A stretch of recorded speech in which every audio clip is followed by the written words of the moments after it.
AP తెలంగాణను కుదిపేసిన వాయుగుండం ఒడిశా దగ్గర తీరం దాటింది. వాయువ్య బంగాళాఖాతంలో ఏర్పడిన అల్పపీడనం వాయుగుండంగా బలపడడంతో తెలుగు రాష్ట్రాల్లో విస్తారంగా వర్షాలు కురిశాయి.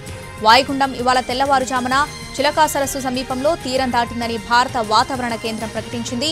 ఇది క్రమేణా బలహీనపడనుంది. ఒడిశా, ఛత్తీస్గఢ్లో విస్తారంగా వర్షాలు కురుస్తున్నాయి.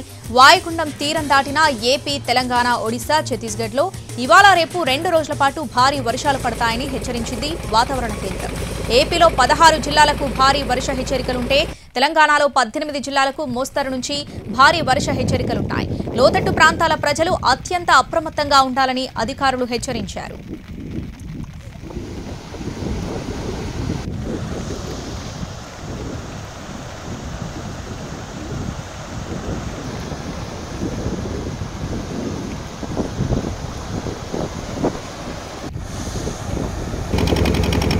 ఇప్పటికే వర్షాలతో ఉత్తరాంధ్ర, గోదావరి జిల్లాలోని పలు ప్రాంతాల్లో జనజీవనం స్తంభించిపోయింది.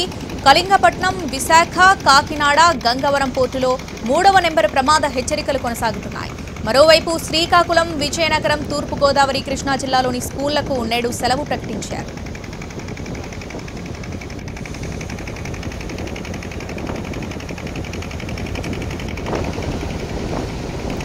మధ్య బంగాళాఖాతంలో వాయుగుండం గంటకు 7 కిలోమీటర్ల వేగంతో ఒడిశా తీరం వైపు దూసుకెళ్లి తీరం దాటింది. వాయుగుండం తీరం దాటుతున్న సమయంలో ఉత్తరాంధ్ర, ఒడిశాలోని తీర ప్రాంతాల్లో గంటకు 40 నుంచి 50 కిలోమీటర్ల వేగంతో ఈదురుగాలులు వీచాయి. సముద్రం అల్లకల్లోలంగా మారడంతో మత్స్యకారులను చేపల వేటకు వెళ్లనీయట్లేదు అధికారులు. ఏపీ, ఒడిశాలోని తీర ప్రాంతాల వెంబడి ఎస్డీఆర్ఎఫ్, ఎన్డీఆర్ఎఫ్ బృందాలు సహాయక చర్యలు అత్యంత అప్రమత్తంగా ఉన్నాయి. వర్ష ప్రభావిత, వరద ప్రాంతాల్లో బాధితులను రెస్క్యూ టీమ్స్ రక్షిస్తున్నాయి.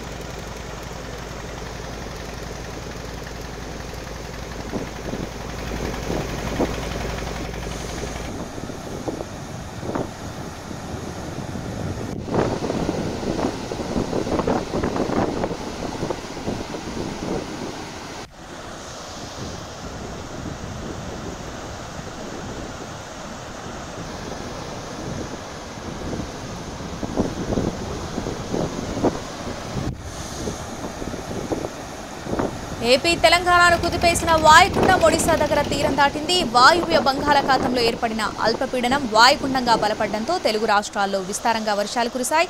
వాయుగుండం ఇవాళ తెల్లవారుజామున చిలకా సరస్సు సమీపంలో తీరం దాటిందని భారత వాతావరణ కేంద్రం ప్రకటించింది. ఇది క్రమేణా బలహీనపడనుంది. ఒడిశా, ఛత్తీస్గఢ్లో విస్తారంగా వర్షాలు కురుస్తున్నాయి. వాయుగుండం తీరం దాటిన ఏపీ, తెలంగాణ, ఒడిశా, ఛత్తీస్గఢ్లో ఇవాళ రేపు 2 రోజుల పాటు భారీ వర్షాలు పడతాయని హెచ్చరించింది వాతావరణ కేంద్రం. ఏపీలో 16 జిల్లాలకు భారీ వర్ష హెచ్చరికలుంటే తెలంగాణలో 18 జిల్లాలకు మోస్తరు నుంచి భారీ వర్ష హెచ్చరికలున్నాయి. లోతట్టు ప్రాంతాల ప్రజలు అత్యంత అప్రమత్తంగా ఉండాలని అధికారులు హెచ్చరించారు.